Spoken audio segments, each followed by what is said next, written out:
What was it like as a gamer in the 80s? What made the UK unique?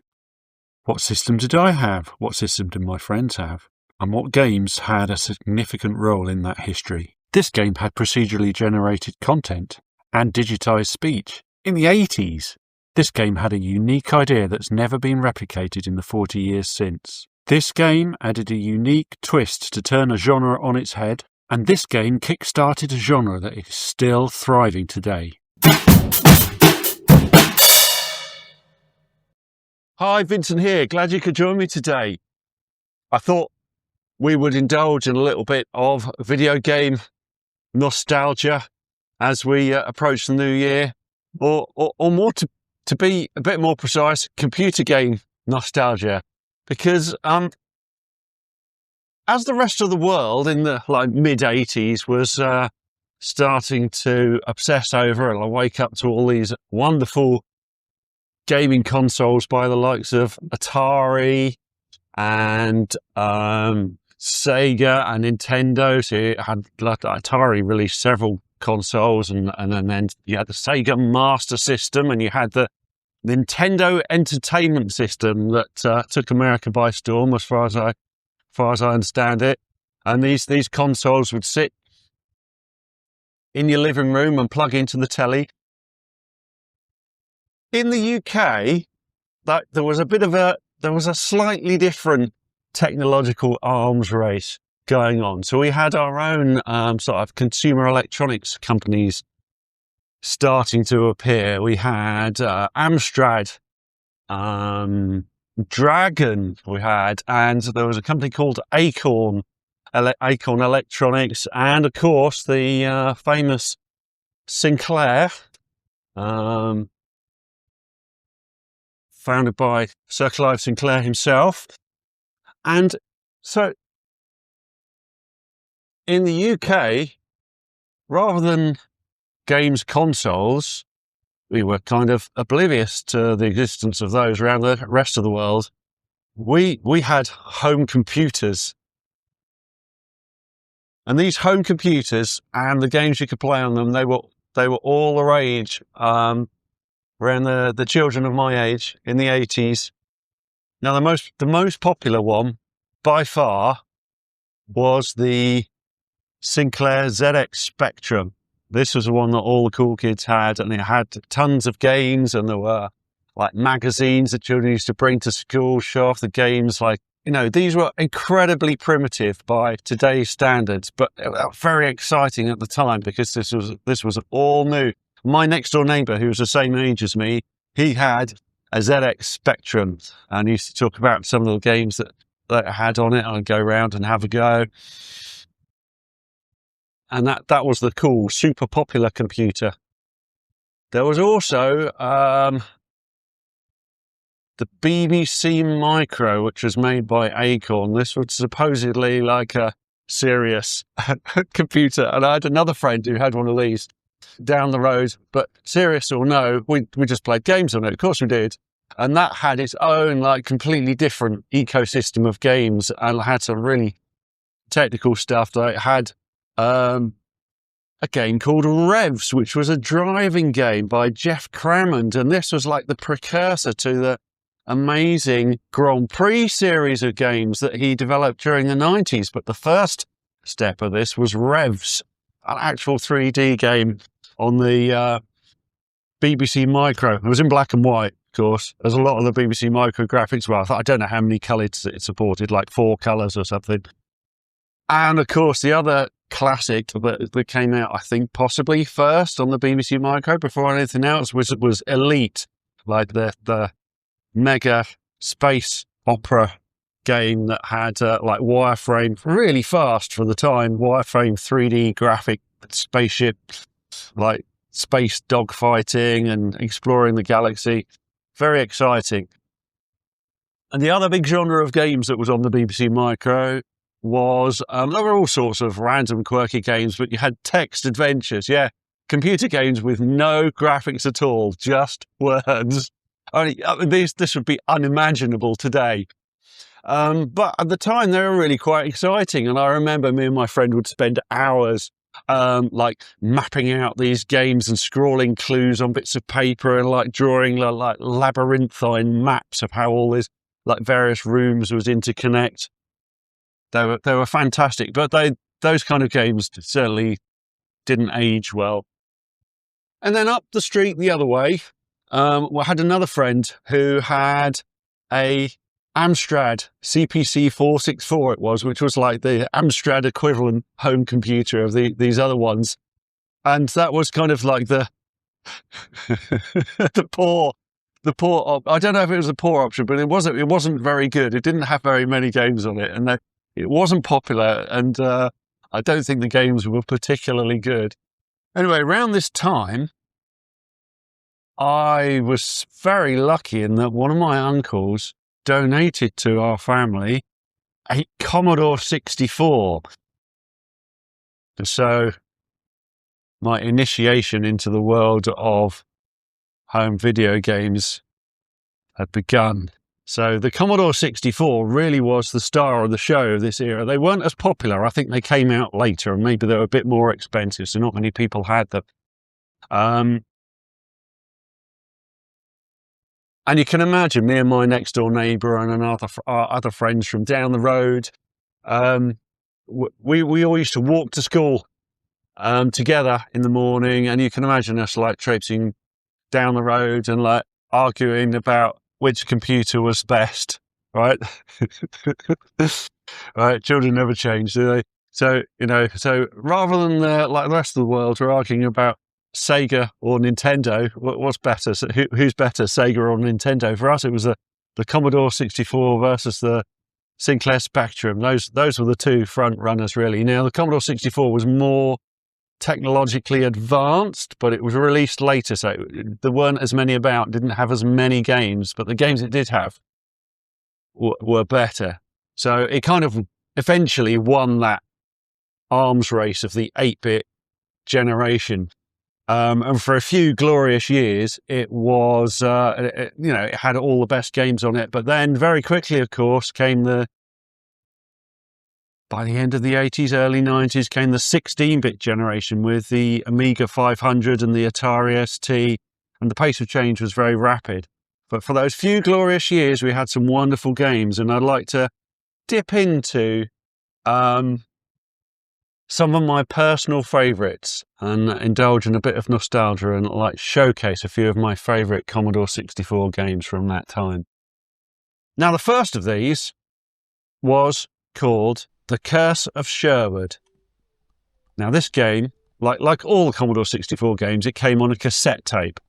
But this was part of the budget range by Mastertronic, and it was £1.99, I remember, and which was the same price as a record, a 7-inch single. And in Woolworths, they were probably next to each other. You'd have the records in one place, you'd have the cassette tapes in the other. So this was the first computer game that I ever bought. And being a $1.99 budget title, it wasn't, spectacular, but actually, I remember it very fondly. It was kind of quite typical for its day. You were a character who was wandering through Sherwood Forest, like travelling from screen to screen, trying to navigate through the maze of the forest, picking up weapons and power-ups and clues and things, and then using them to battle off any enemies or monsters or things that you found in the jungle, in Sherwood Forest as you went along. And then eventually you would unlock new screens and new bits and pieces until you could find your way up to the Sheriff of Nottingham's castle to complete the game. Now, full price games at the time were like $7.99 up to $9.99. So in the late 1980s, that was quite a lot of money. But there were also a lot of game compilations. So for the same price, you could get like a set of cassette tapes with like 4 or 5 or 6 or maybe even 10 games on. And the next game that I want to talk about came on one of these compilations, and the compilation was called Epics. And this particular game was the very last game on the second cassette tape. So there were two cassette tapes, and it was called Pit Stop 2. And this was a racing game, but it was a racing game unlike any we've seen so far on the like in the 8-bit world, which didn't do 3D. It couldn't do proper 3D, not really, or not quickly enough to make a racing game out of. So the typical racing games would be something like Super Sprint, which would be a top-down like aerial view. Now, there were several remarkable things about this game. The first was that it actually made like a credible effort at doing, decent 3D. I mean, it's not real 3D, it was pseudo 3D, but it was fast and it was smooth, and there were lots of other cars on the track, and the handling was great. So the actual driving experience, bearing in mind, you didn't have like steering wheels and things like that. It was a simple digital joystick, left and right. The handling of this thing was really good. So, I know it was a fun racer, and it had a whole bunch of well-known tracks. I don't know if they're all Formula One tracks. I remember Brands Hatch, which is a UK track, but Silverstone was the Formula One one, so I'm not sure. But anyway, a whole bunch of like real-world race tracks, and it was great. But it was more revolutionary than this, because this was kind of the first racing game that actually involved not just driving around a track, but there was strategy as well. So you had to manage your fuel consumption and your tyre wear, and then, take pit stops as and when you needed to replace them. So you'll be playing this kind of cat and mouse game, like, will I like chance it and risk one more lap on these like heavily worn tyres, on just taking the risk that if you have a bump and these tyres are really worn, you're risking a blowout and you're out of the race altogether, and that's it, finished. And with the fuel, you're trying to gauge whether you've got enough fuel to do, like, there's one more lap till the end of the race. Have you got enough fuel to do it? Will you just about make it round one more lap looking at the fuel gauge, or are you going to, run the risk of like grinding to a halt just before the finish line, or do you go into the pits and change it? And then in the when you do the pit stop, there's like little pit lane that you can go into at the beginning of each lap. It enters this mini game where you're controlling these like excruciatingly slow mechanics, all the while like glaringly aware that your competitors, the other cars, are like whizzing past you and you're losing places, and you move these mechanics around to fill your fuel and change the tyres. And if you time it just wrong, the fuel hits the top and then goes back down to zero again, and you have to wait for it to fill up all the way over again. So it's very stressful, but it adds hugely to the strategy of the race. But and on top of all of this, the other thing that was really good about Pit Stop 2 is that it was 2-player split screen, so you could have you and your friend or your sibling playing against you on the TV at the same time, and you could have this situation where your friend's in front of you and they've just gone into the pits and you're like powering along and you're hoping to overtake them, and you can have these tussles where you're battling for first place against all the computer cars as well. Wonderful, wonderful, very early 8-bit racing game, and that is Pit Stop 2.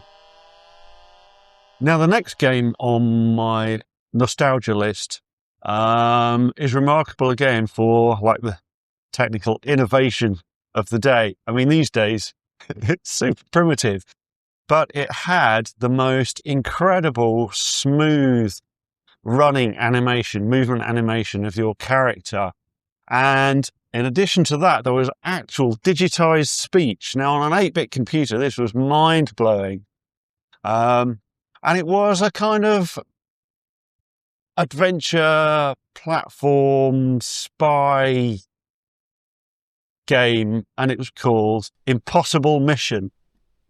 Another visitor. Stay a while. Stay forever. You had to like enter the bad guy's underground lair, like this evil evil scientist genius, and you had to infiltrate his lair, going down through these elevators down lower and lower levels and going through these different rooms, and you had to kind of navigate these different rooms, and they all had different like guard robots in with their own sort of very primitive artificial intelligence. So some of them would be sound sensitive, so if you stood still they wouldn't know where you were, but as soon as you moved around they would start homing in on you. And others were just like automatic. They'd have a routine they'd go through sort of backwards and forwards across different platforms. And others would be they would detect you by sight, and as soon as they see you on the same level as them, they come rushing over towards you to zap you with their zapper. And you were going through and you were trying to infiltrate this underground base and pick up clues as you went through. And the clues were very clever. They were in the form of these like kind of like punch card things, like rectangles with like random patterns punched out of them. And you had to find matching ones. Now, they're not matching in the sense that they look the same, but you would get 4 of them and you would flip them over and turn them this way and turn them that way. And if you had 4 of them that were part of the same set, all the holes would all line up and they were drawn up to form a complete picture. And so it was this kind of 3D jigsaw thing. And you had to work out which ones went together, and it was not obvious. So it was a really good like mental puzzle built inside this reaction arcade style game. And there was one more technical innovation which was really good, and that was an auto mapper function. So as you were going deeper and deeper and going through the different rooms of this underground base, a map would start to draw itself on the side. You had a map on the side of the screen, and it would fill in the rooms as you went so that you knew where you were. So, yeah, fantastic game. Quite difficult. I'm not sure. I think I completed it once, but the combination of like the intrigue and the puzzle, but also the like action reaction aspect of navigating past all these robots that would behave in different ways. It became a bit of a classic. It was one of the most like well-known games, like a showcase game really for the Commodore 64, and that was Impossible Mission. The next game that I want to talk about is actually a port of an arcade game that was quite a big hit in the 80s. It was a 4-player arcade game. There weren't that many of those. And this particular 4-player arcade game, you played different sort of fantasy characters, working your way through like a dungeon maze and defeating all the monsters and finding the treasure and basically surviving as long as possible. And this game was called Gauntlet.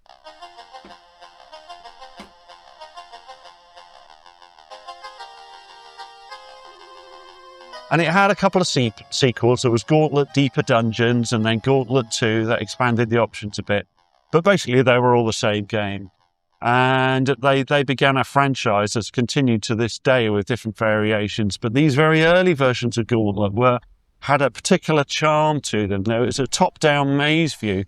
And on the Commodore 64 version of this was incredible because it still ran really smoothly. And you could have the whole screen could be full of ghosts and orcs and monsters all moving around. You could have so many moving things on the screen at once, which was like quite a technological feat. And each level was in the form of a sort of a puzzle maze, really. You had to pick up keys and use them to unlock doors as you went. And your 4 characters, the warrior, the wizard, the elf, and the Valkyrie, all had different balance of like player characteristics. So different speeds, different armor levels. Each had their own different weapon with different strengths, and they had different levels of magic abilities. And the monsters you encountered as you went through, you gradually get different kinds of monsters. So there were ghosts that you had to shoot at a distance, and they would hurt you if they got close, but they couldn't attack you from far away. And then you had these, I don't know what they were called, orcs that would come and hit you with the so the ghosts, they would reach you and they would damage you once really hard and then disappear. then you'd have these, what were they called? I'm not sure. Grunts that would keep chase you and then repeatedly hit you with their clubs. And then on later levels, you get them the trickier creatures. You'd have these little men that would lob rocks at you over the walls. So you couldn't get to them because they were on a different part of the maze, but they could lob stuff at you and cause you damage. And there were these wizards that they would keep flickering in and out of existence. So you try and shoot them, and they would disappear and then reappear again. And then there was Death, which was this cloaked black creature that would chase you down, and you couldn't destroy them except with magic, and they would drain you of loads of energy. And you had to pick up food and magic potions and treasure and keys as you went along, and your food ticked down all the time. It was continuous race against time to try and find more food before you starved. And every time you get damaged, your health would go down, so you had to get food to raise your health up again. And of course, you could accidentally shoot the food, which was terrible. So this was also a two-player game on the Commodore 64, but not split screen. You were both on the same screen, and it would scroll to keep you both within view. And it was a great fun romp, and it was very difficult, but it was a really good conversion of the arcade game, and that was Gauntlet. Now, the next game I want to talk about, I don't think was as well known as some of these other ones. But it represented, and definitely it was a game of its day. It was a game about skateboarding. And there were quite a few skateboarding stunt bike type games in the 80s. Skateboarding was a thing. But so were BMXs. And this game was called Skate Rock. And you just had your little character, and you're on a suburban street, zooming along, dodging the cars and the pedestrians, and zooming up people's driveways, and skirting around the roadworks, and it was just an obstacle course that you had to do within a certain time limit, and each level will get slightly more difficult than the last one. So there was nothing too sophisticated, but it was really good fun. And I think there were 10 levels. They started really easy. There were 10 levels, and you get to about level 5 or 6, and at this point they're getting really difficult, and you've got roadwork pits in the road that you have to dodge around, and broken bridges, and trucks coming towards you in the middle of the road, and suspicious characters and pedestrians charging around all over the path and getting in your way. It was really simple, had cool funky music. It was a kind of a really good Twitch game, and that was Skate Rock.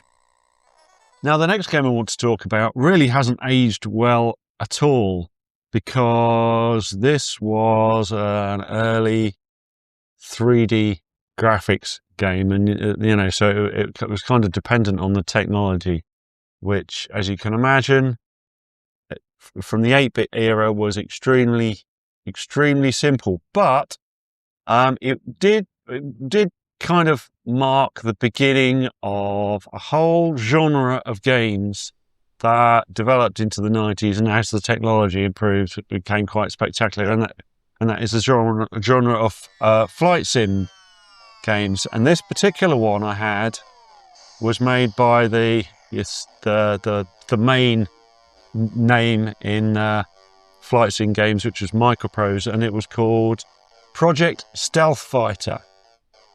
And it was super detailed and complex for its time. I think you had a keyboard overlay, bit of cardboard with all the controls written on it for what all the keys did.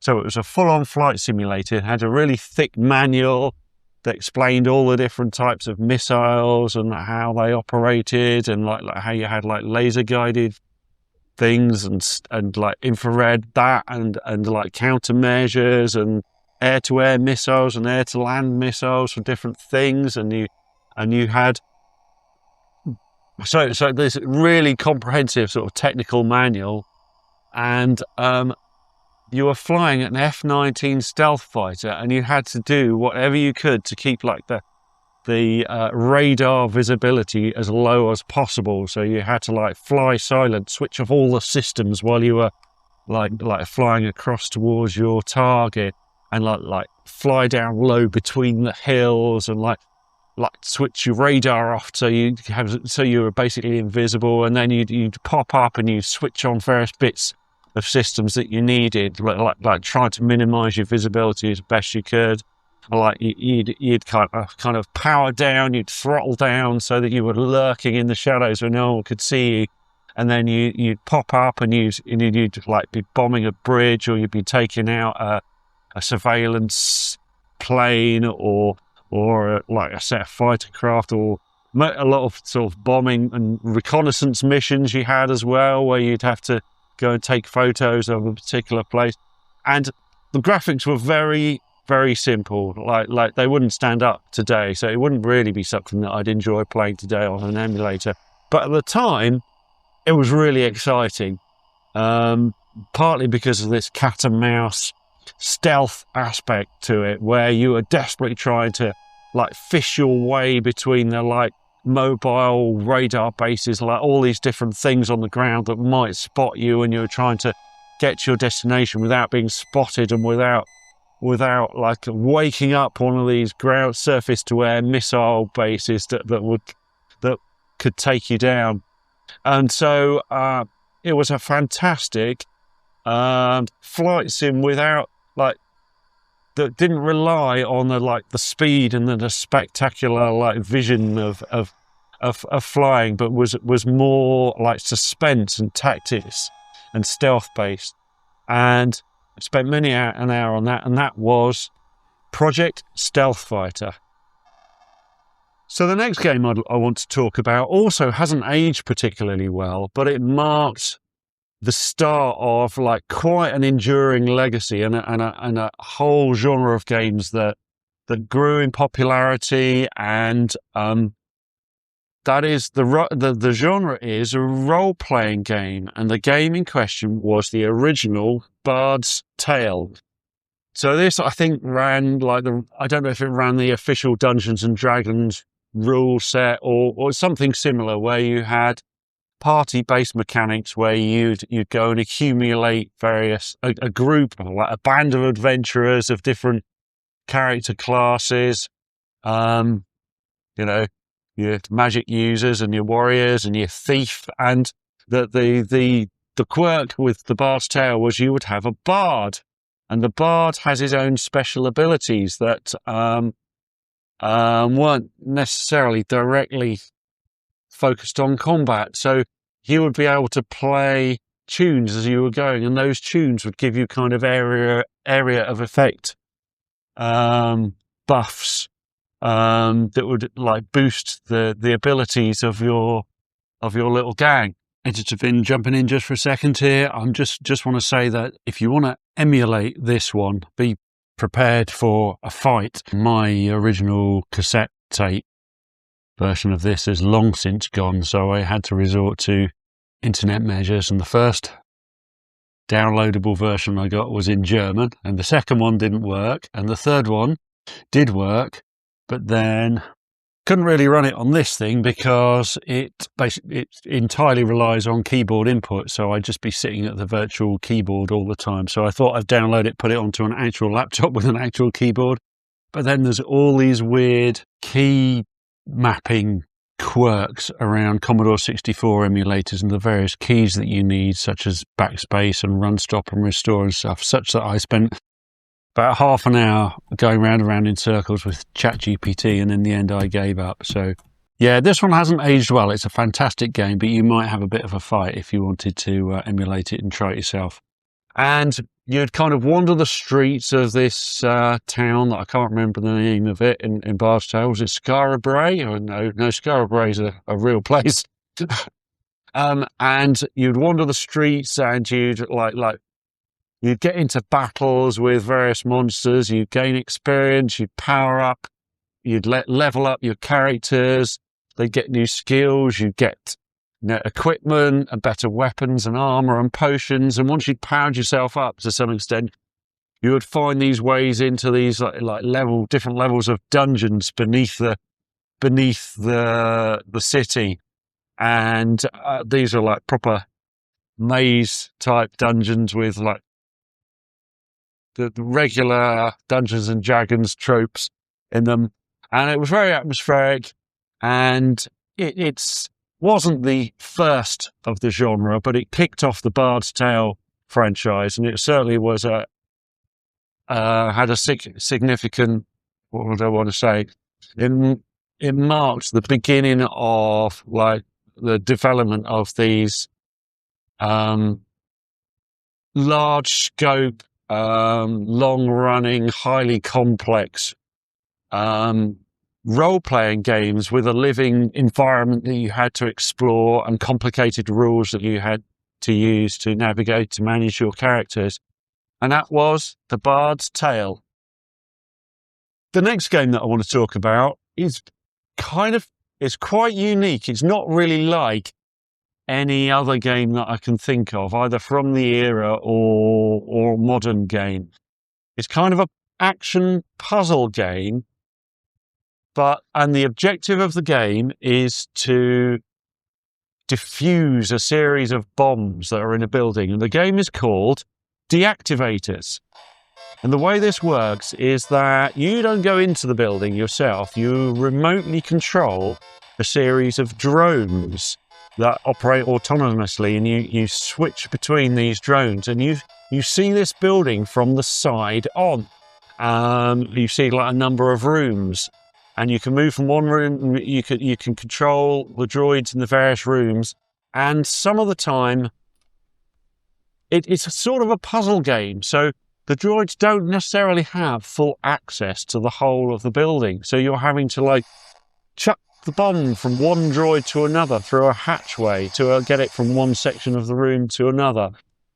And then it has this kind of MC Escher-esque like perspective distortion effect where some of the rooms have like inverted gravity, or they're sideways or something like that, and you have to kind of work out where the doorways go, like between one room and the other. And all the while you're grappling with this inverted gravity, or rooms where the lights go out, or you can't access certain spaces, and you're having to get your droid to chuck the bomb up through a trapdoor in the ceiling that then ends up coming out of a window in another room that another droid can get. And you're doing this against a stiff time limit, and the controls are very kind of slow and slightly clanky because these remote bomb disposal droids are just doing what you say, but not particularly well. And you can fumble these bombs, and you have to not drop them when you're throwing them from one to another, or they'll explode, and you've got the stress of the timer constantly ticking down. So it's a puzzle game, but it's a really kind of high intensity puzzle game with a really unique take, a really interesting gameplay loop, and that is Deactivators. Now, the next game I want to talk about has aged reasonably well. It's an early game in what became a super popular genre in the 90s, which is the one-on-one fighting game, like side view. That, Street Fighter was the phenomenon in the 90s. But if you roll back a few years, back into the 80s, these types of games were starting to appear on the Commodore 64. And there are a number of different ones, but probably the best was International Karate Plus. And International Karate Plus was unusual in that instead of 2 players against each other, you had 3 players on screen at any one time. And I think you could have 2 human players and then 1 computer player, or vice versa. And this made for a kind of quite a frenetic dynamic. So it was like an early button masher fighting game. and it was so well presented. You'd have these kind of animated backgrounds. It really pushed the Commodore 64 to its limits, and for its time it was quite fast, and you had all these cool moves. I remember one move which would only work in a 3-player game was this: you could do this jumping split kick where you jump up in the air and kick out both sides of you at the same time, and if you're positioned right you could kind of knock out both your opponents in one go. So it was really great. It had lots of karate moves, kicks and throws and all that kind of thing, and it was a Twitch fighter game that foreshadowed the coming tidal wave of Street Fighter and Mortal Kombat and all that sort of thing. But before then was the 8-bit fighting game that was International Karate Plus. Now, the next game I want to talk about was fairly typical in sort of gameplay style for the day, but there was something that made it more memorable. It was really just a room-by-room flip screen platforming game where you had to move from screen to screen. You had to navigate each room, jumping from one platform to another, going up and down lifty bits, avoiding the obstacles. There were like these weird little monsters and obstacles that would float around the room that you had to avoid contact with, and you had to avoid landing on spikes, all this kind of stuff. And this game was Monty on the Run.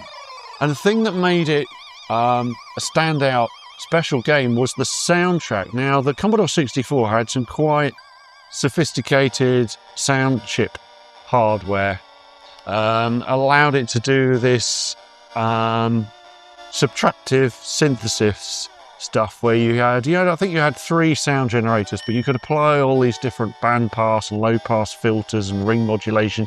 You could apply a load of filters to it and get some really cool sound effects. Well, it was quite beepy, but people made the Commodore 64 play some amazing music.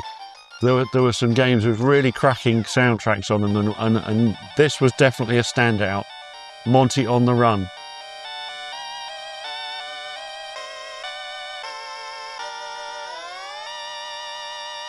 So that wraps up my little tour of gaming in the 80s and my showcase of a few of the kind of most significant Commodore 64 games that had maximum nostalgia factor for me. Maybe this was a nostalgia trip for you, or maybe you weren't around in the 80s. Maybe this is a bit of an insight into computer gaming history.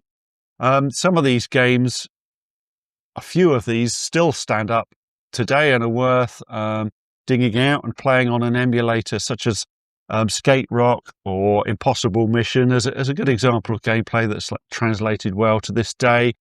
Others, you might be better off playing slightly more modern versions or modern spin-offs of the original game. Like Gauntlet, for example, had a whole series of sequels and was so during the 90s you had Gauntlet Legends and Gauntlet Dark Legacy on the various home consoles, and those were pretty good. So it's probably worth visiting the more recent sequels. And then, other games like The Bard's Tale, for example, is really good to show where the series came from. It's definitely worth booting up the original just as a peek into history, but the gameplay is kind of doesn't translate well into the modern era. Is quite difficult. And of course, something like Project Stealth Fighter really doesn't translate well from its original day, and you'll be better off playing something like the Ace Combat series or something like that for an action-based flight sim. But again, it's worth a look just for the nostalgia value and to see how far we've come since the 8-bit era. Now, the Commodore 64 had a whole wealth of other video games on it. There were lots of arcade conversions, and there were loads of other like home computer exclusives that showcased what the Commodore 64 could do. So maybe I'll extend this series and look at some other titles. If you'd like to see that, let me know in the comments below. But for now, I think that's all we've got for you. So I hope you have a great day, and I'll see you soon.